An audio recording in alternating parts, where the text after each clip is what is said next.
Well, guys, good afternoon to you and welcome. We are so excited to have so many of you here who are joining us live on the NBC News YouTube streaming channel. I'm Blayne Alexander. I'm a correspondent with NBC News based in Georgia.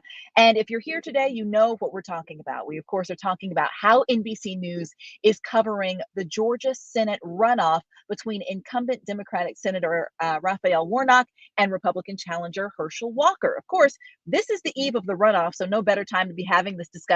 And we're just so glad that you're joining us today. A quick note about where I am. This is a partnership, as you know, between NBC News and NBCU Academy, which of course is the branch of our NBC News division where we really train young journalists, upcoming producers, reporters, correspondents, and kind of give a behind the scenes look at life in the news business. We're going to be talking, of course, about the runoff election, but also just about covering this race in general. So a lot of nuggets for budding journalists out there, or for those of you who are just curious about the way that we do our jobs and how the final product comes on TV. So to that point, to speak about where I am right now, you can see I'm coming to you from inside of a car. I've been launched on breaking news, completely different story, but I don't think there's anything that gives you a better view and a better glimpse into what news life is like than this right here. So even though I'm on a completely different story, today we're talking about the Georgia Senate runoffs, and I have two people who are just fantastically suited to have this conversation with us. I'd like to welcome Mark Murray, who is the NBC News politics editor. Mark, welcome. And also Sahil Kapur, who is NBC News senior national political reporter. Guys, thank you both so much for being here today. It's a pleasure, Blayne. We're excited. It's great to join you, Blayne. Thank you guys. Thank you guys. And if you follow any of our digital reporting, any of our platforms, really, you've seen Mark and Sahil's reporting throughout this entire race. So I just want to jump right into this conversation, Mark. Let's start with you. We, of course, know you as the politics editor. We read First Read every day and all of the brilliant things that you put out. Talk to me about what your job is looking like right now. Talk to the people who may not know exactly what the politics editor is, but specifically what your role looks like when we talk about the final hours before this runoff election. Yeah, Blayne, my role is coming to a close of this 2022 cycle with this final race that we're paying attention to. I work in the NBC political unit, and most of the major networks have political units where we end up are kind of almost a think tank research reporting arm of the network to really guide the reporters like you, Sahil, and others as you're covering these races. We help manage the polls that everyone ends up seeing, the ad spending, as well as a lot of research. And we've gone from more than 100 races that we have been covering this midterm season to this final runoff in Georgia that will decide whether the Democrats have a 50-50 Senate majority or if it goes to 51-49. And we have actually tried to do at this final juncture with this runoff is we've provided everyone in the NBC universe at NBC, MSNBC, CNBC, Telemundo with a good 15-page guide on everything you need to know about this runoff. And that is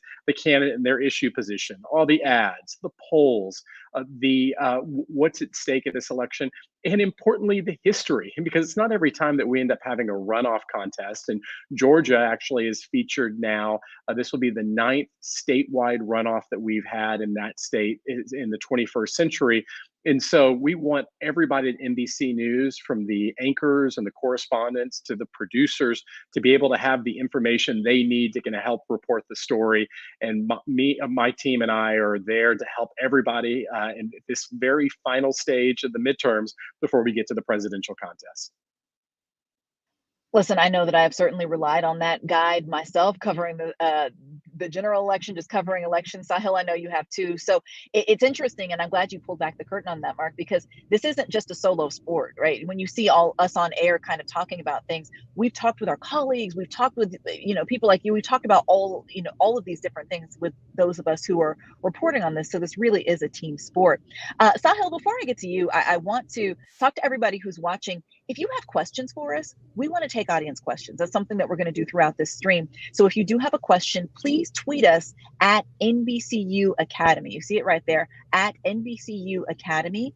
And I'm going to pepper and sprinkle in some questions throughout this 30-minute session as we go forward with this conversation. So definitely want to hear from you.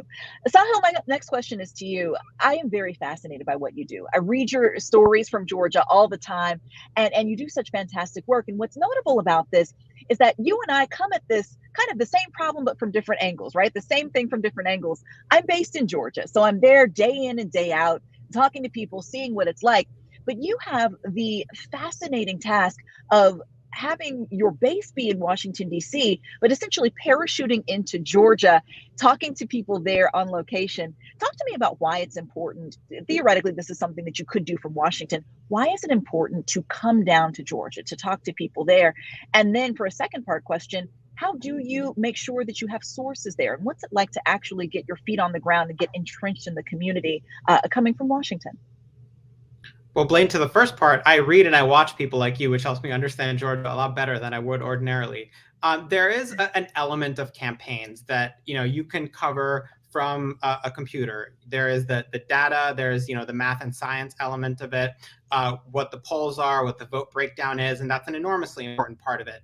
And some of that you can do from I could do from DC, I could do from wherever. But one of the reasons I like being here on the ground is that there's an element of campaign coverage that it's enormously helpful to be on the ground for. So firstly, you can talk to the candidates, you can ask them questions, you can talk to their voters, you can learn things about their constituencies, about their message, about how their deliverance and how their message lands at these rally crowds, what works and what doesn't. And you can also learn things about their vote. So I'll give you one example. At a recent Herschel Walker rally, I asked a bunch of his voters just a simple question: what do you think of him? And what I didn't expect was a lot of them started bringing up voluntarily these allegations against him regarding things like, violence in his past, domestic abuse, that sort of thing. They started saying, well, he's been forgiven for it. He's repented. God has forgiven him, all this stuff about. And I'm just sitting here thinking to myself, I didn't even bring up these allegations. And here these voters are talking to me about them, which kind of tells you that they were struggling through it themselves, that they were, kind of working through these issues that he had and almost trying to talk themselves into voting for him. So there was a reluctant element of his base as well, which I think has permeated this campaign and has made it a challenge in the final stretch for him to, to get out the voters he needs and to attract the independent voters who could be very, very crucial here, very decisive here. So I guess if that makes sense, that's my two-part answer to it. There's an element you can do from I could do, for instance, from DC, but there's an element that I simply would not be able to get unless I'm on the ground. And in terms of sources, I kind of came into Georgia fresh in the 2020 election. That was my first time doing meaningful coverage of this state.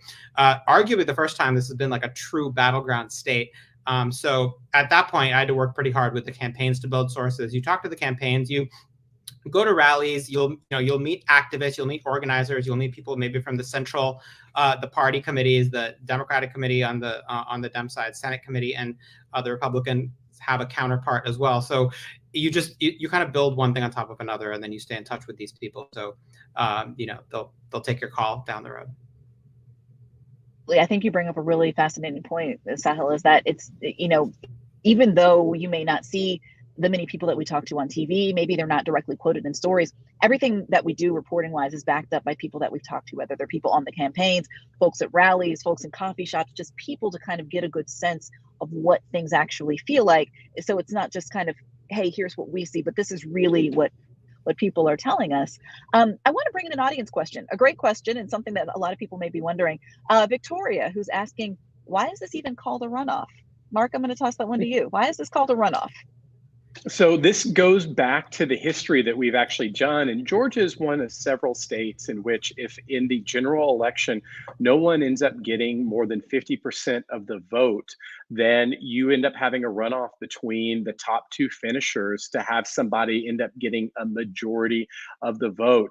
What we often end up seeing this are in a lot of southern states. And one of the things, this is actually a relic of a Jim Crow era, where there was concern that sometimes Black candidates would end up being able to win a race by being first, but still just get 35 or 40% of the vote. And the people in a lot of these southern states, including places like Georgia, want to ensure that if you would win, you had to actually end up getting a majority of all vote. And so we ended up seeing a situation in Georgia where in the general election, Raphael Warnock was at 49.4% of the vote versus Herschel Walker's 48.5. It was a really close race on November 8th, and we've actually now had an entire month of more campaigning. What's interesting, we saw this back in 2000 and in January of 2001, where both Raphael Warnock and John Ossoff were below 50% against their Republican opponents. But that runoff cycle ended up lasting for more than 2 months. This is a more truncated cycle, and we're actually having this runoff election smack dab between Thanksgiving and Christmas in just 2 days or 3 days after the SEC championship between Georgia, Herschel Walker's Georgia Bulldogs, and the LSU Tigers. You know what, Mark? I think that I love all of that. One, because I certainly was watching the SEC championship, but two, I think that, and so were most Georgia voters. But I think that you teed up perfectly the next question that I'm going to ask, which is about context. I think of reporting, whether it's political reporting or just any sort of reporting, in kind of two buckets. You have the facts of what's going on. So you've got like the poll numbers, you've got just the, X's and O's, the 5 W's, all of that, just what's going on. But then you have the context, and that's kind of in its own separate bucket. And I think both of those come together to form just full reporting around the subject. So Mark, I want to ask you about that, because we're not just talking about, hey, here's where the race stands and things like that, but you're talking about where, for instance, Georgia fits into the larger Senate map, what that looks like in the bigger picture. Talk to me about the importance of context. And Sahil, I'm going to ask you this question as well, because I think you fit perfectly into it as someone who most of the time reports on Capitol Hill. You can kind of parlay the two beats. So Mark, just kick us off on that. Why is context so important, and what does that look like? It gets down to the question of why are we covering this race, and why are we sending reporters like Sahil and you to be able to cover this? Why is this on NBC Nightly News, the Today Show? And the reason, and just kind of boiling down the context of this particular race, is that one, as Sahil ended up alluding to, this is a presidential battleground state. And this is a state in which we've seen now tons of competitive contests, whether it was the 2018 gubernatorial race between Brian Kemp and Stacey Abrams, 2020 with those 2 Senate seats, as well as a presidential contest, and now back in 2022, once again with a Senate race and another runoff. And Georgia has turned out to be one of the most competitive battleground states in the country, almost perfectly divided between Democrats and Republicans, particularly in our Trump or post-Trump era. Another reason why this goes to the question of why this ends up mattering is, at one point there was the thought that this race would end up, this runoff would decide Senate control. It turns out the Democrats were able to lock down Senate control before this runoff race, but still the difference between a 50-50 Senate majority, and that's if Democrats end up losing this race, or a 51-49 majority really do matter. There is a power sharing agreement that Democrats and Republicans were able to constitute right after we ended up seeing the 50-50 Senate. And that ended up meaning that there was equal representation on committees with Democrats and Republicans. And it made it a little bit harder for Democrats, particularly in the Senate, to get their agenda through. But if they end up at a 51-49 majority, they get to set the terms of what the committee representation looks like. They will have the power, and that could actually help drive a judicial nominations for Joe Biden, as well as just give them breathing room to pass more legislation in the Senate. Although remember, Republicans now will end up controlling the House of Representatives. But I think for when I go to any kind of story, Blayne, and this was true when I was a cub reporter at a political magazine, and now from my perch at NBC News, we always kind of ask ourselves the question, well, why does this story, why does this race matter? Well, it matters a bunch, and we and all of our perches at NBC News have been trying to tell that story. I think that's a fantastic answer. And Sahil, that kind of tees up perfectly what I'm going to ask you. You spend a good deal of your time on Capitol Hill, so you see that kind of balance of power firsthand and what that looks like and the impact of it. Does that inform the questions that you ask when you get to Georgia? Just kind of talk to me in the context of what that looks like when you're talking about providing context around reporting. It absolutely does, Blayne, and for a number of reasons. One of the biggest things that's been at stake throughout, this Senate cycle in terms of the balance of power in the Senate is executive nominations and judicial nominations. For instance, it's widely been expected. At the very least, Republicans had a very strong advantage in, the battle for the House of Representatives, in which case the legislative agenda would be largely controlled by Republicans. They did end up winning, albeit narrowly.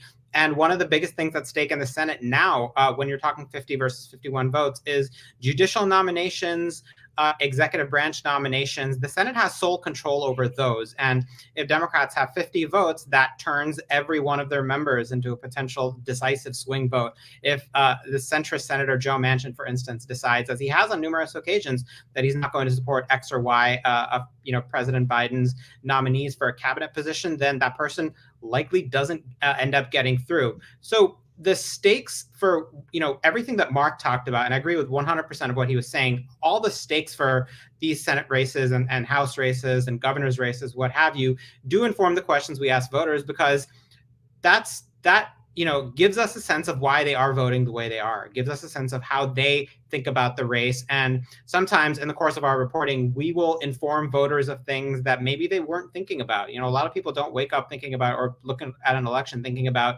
necessarily the judiciary. This time it's been a little more accentuated as a result of Supreme Court decisions. But that's just one example why I think context matters. And then the other element of it, I think, is sometimes you can see something happening in a race that will lead you to a certain conclusion, but that may not be the whole story. And in the Georgia Senate runoff, for instance, there's the early vote, which has broken records. It's more than 1.85 million this time. And from all the data we see, Raphael Warnock appears to be doing very well. Now, an untrained eye might look at that and think, well, he's going to win. Not necessarily. It was always expected that Warnock was going to win the early vote. Democrats do very well in that category. And it's been expected. Both campaigns will tell you that Herschel Walker will win the election day vote. So that's another reason context matters, because it kind of gives you the bigger picture, the full story, and helps caution against reading too much into certain stray data points, which might not be comprehensive. Absolutely. I think that's a fantastic point. I think what also something that both of you guys touched on when you talk about talking to other people, sometimes the questions that you get from people or the answers can help inform other questions as well. I know when I'm out and talking to people and they ask me questions about, hey, I don't understand this, or just something that's important to them, that can kind of spark a new reporting avenue to go down, or something different to ask a campaign or to dive into as well. So really, the curiosity that other people bring to the race can also kind of help inform reporting as well.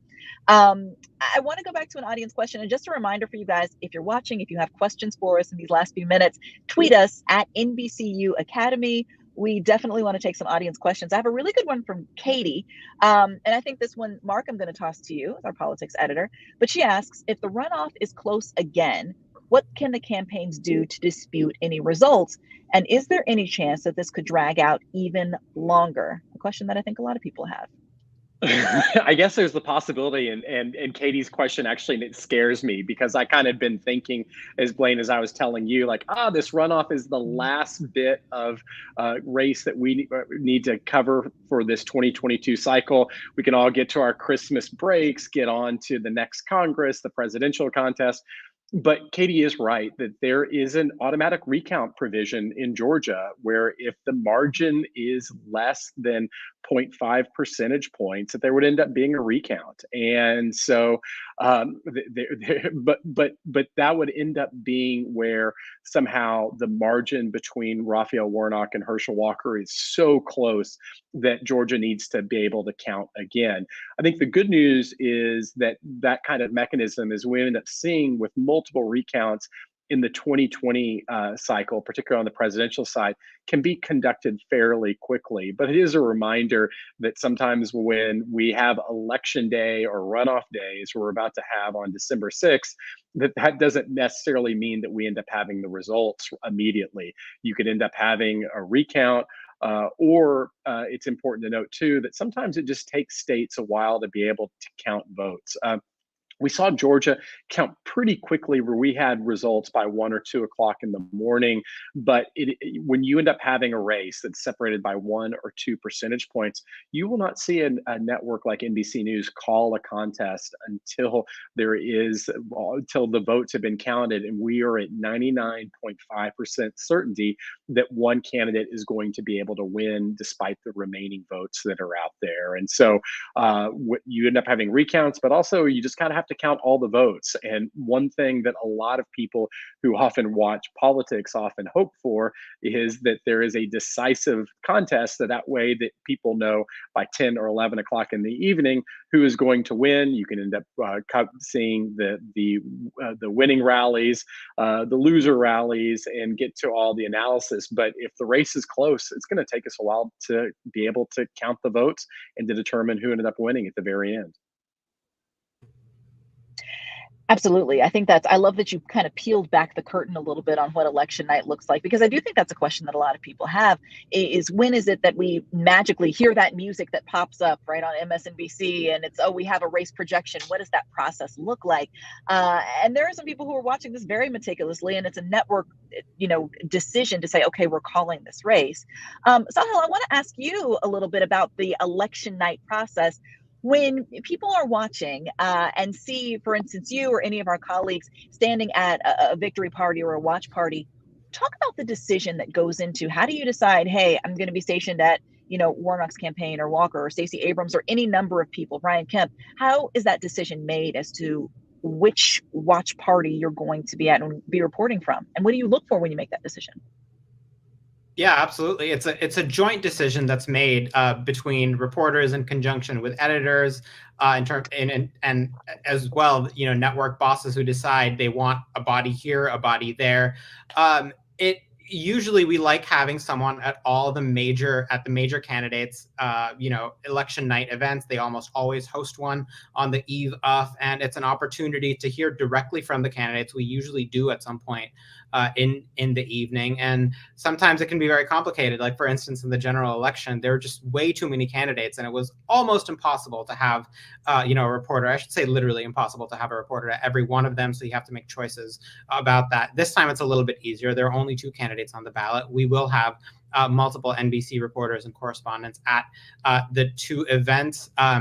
I personally like to attend both candidates' events if possible, if they're close to each other, close enough to each other. And that's looking like it might be possible because both Walker and Warnock are doing their events in the Atlanta area. So my plan is to start at the Warnock event, and especially if it looks like it's moving Walker's way, I might head over there. But it depends on the evening, depends on the race. It's generally helpful to be at the election night party of the winning candidate because you can get a flavor of that moment. You can talk to voters and supporters at that rally. They usually host an event with a lot of their backers, present, who you can talk to and get voices from. So if that answers your question, Blayne, I think it's a series of questions go into that decision, but NBC likes to be very comprehensive and make sure we have a body at all the important races. Absolutely. And I think what's so fascinating too is that sometimes we can compare. I know sometimes we'll text each other from different watch events and say, okay, here's the mood over here. What's it looking like over there? How many people do you have there? And again, putting that context around it, but also leaning on our other colleagues to see not just a slice of where things are, where we are, but informing our reporting based on what the competition is looking like for these different candidates as well. I want to go to another audience question, and we're going to stretch this out until for about 5 more minutes, since we started just a little bit late, but also because we've got some great audience questions. So Jessica has one that probably is my favorite one. So I'm going to ask this: how are the demographics changing in the state of Georgia? And how does that change our understanding of the votes? And I want to jump in on that because Georgia is my second home. I've been there. I moved there in 2011 and started covering Georgia as a young reporter at the local station. And I've seen the demographics change. I remember covering a number of different elections and kind of watching the candidates who were kind of on the national stage now in very small, almost local political roles back then. So kind of watching these candidates evolve, but also watching the demographics change. And I remember back in 2016, talking to the head of the Democratic Party after Donald Trump, of course, won the presidency. And I was at the Democratic Watch Party, and he said, this is actually, believe it or not,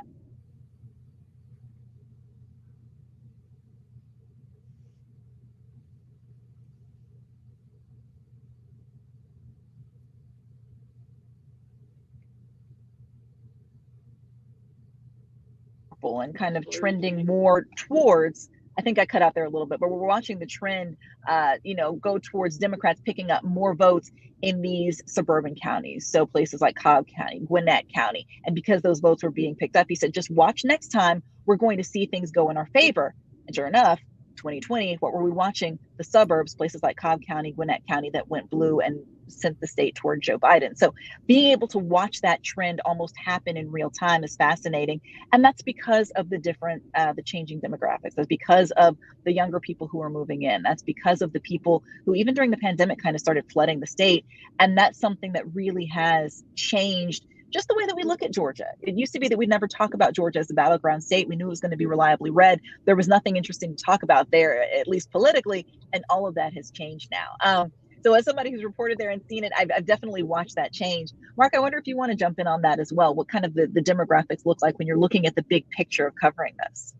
Yeah, Blayne, look, in the last decade or so, there have been two big realignments in our politics. And one has been kind of on geography, as you ended up mentioning, where it used to be not too long ago that there were a significant number of Republicans, even in urban and the urban suburbs, like you end up seeing in Fulton and Gwinnett and Cobb.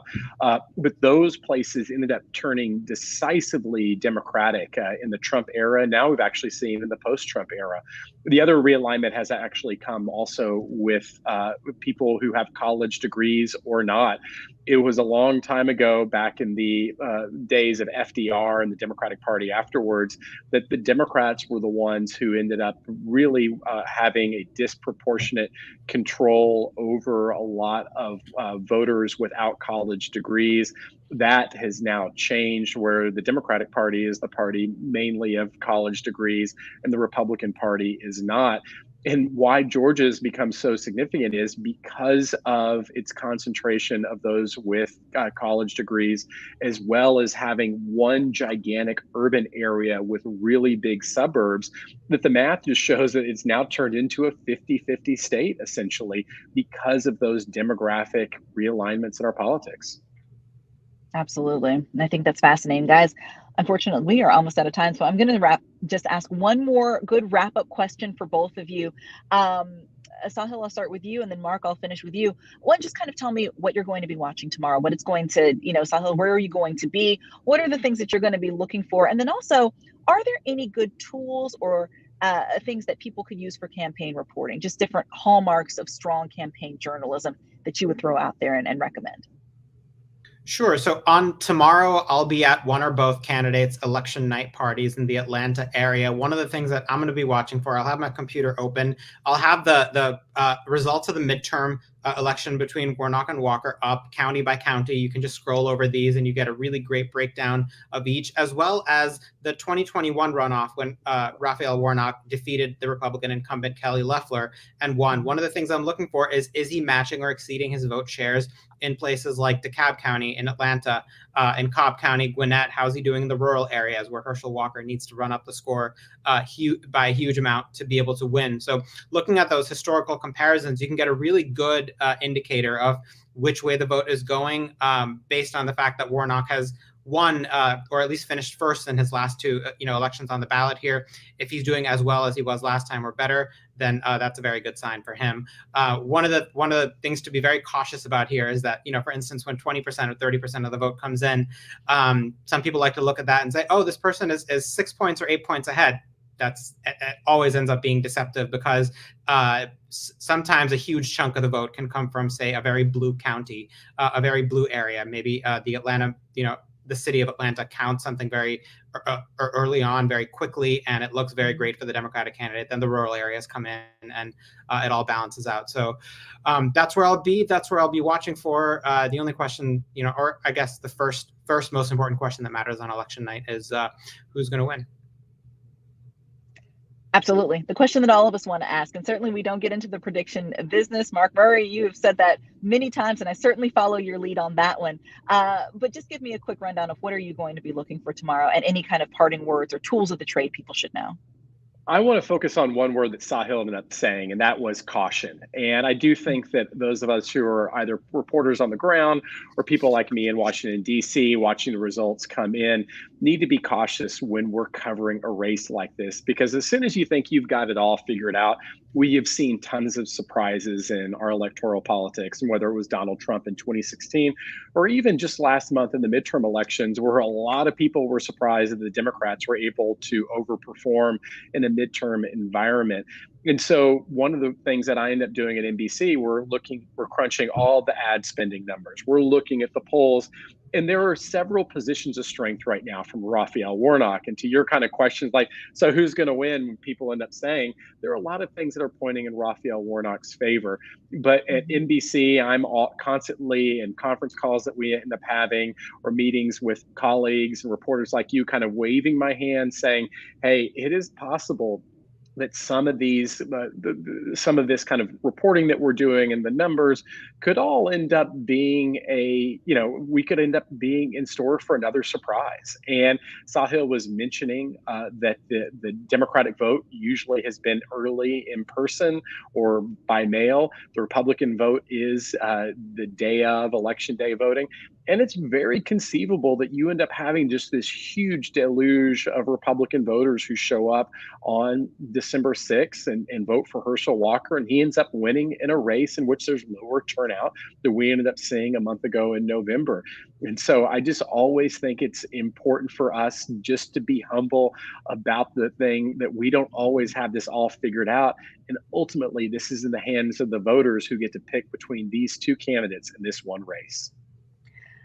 I think that's the best way to sum it up. Mark Murray, Sahil Kapur, I can't thank you both enough for your expertise, for your time, and just for kind of pulling back the curtain on how we are going to cover this very important election tomorrow night. Guys, thank you so much. For anybody who's watching, if you're curious in what's happening tomorrow, those are the two to follow. Make sure you find them on Twitter. Check out NBC News First Read newsletter that comes out every day. That's the information that you need to kind of guide you through tomorrow. Guys, thank you so much. And thank you to everybody who tuned into this live stream.